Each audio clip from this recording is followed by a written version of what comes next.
तुमची आहे. पोरींनो, बायांनो, तुम्ही वाघिनी, रणरागिनी, सावित्रीबाई फुले, अहिल्याबाई होळकर, रमाई, भीमाई, फातिमा शेख, स्त्रियांची शाळा काढणाऱ्या महात्मा ज्योतिराव फुल्यांना ज्यांनी पहिली मदत करून 2 मास्तरनी झाल्या आणि पुण्यामध्ये मुलींची शाळा काढली, म्हणून आज तुमच्या पुरी प्रांत कलेक्टर अधिकारी आहे. मग कोणत्या मशिदीतून आला होता एखादा अल्लाह, कोणत्या देवळातून एखादा देव आला होता तुमच्या पूर्ण प्रांत करायला, कलेक्टर करायला, तुम्हाला शिक्षणाची परवानगी देण्यासाठी? जो इथे प्रगट झाला तो महामानव, सत्यशोधक, महान मानव डॉक्टर बाबासाहेब. जोरात टाळी वाजली पाहिजे. हे तुम्ही विसरत गेला तर तुम्ही 10वीच्या पुढे तुम्हाला शाळा नाही.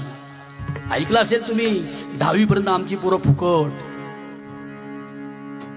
मते महाराज, 10वी पर्यंत पोराला परीक्षाच नाही, आणि 11वीला गेल्यावर आमच्या पोराला ABCD एरोप्लेन पण कळत नाही. हे सगळी बहुजनांची पोरं काय करणार? प्रांत होतील, कलेक्टर होतील.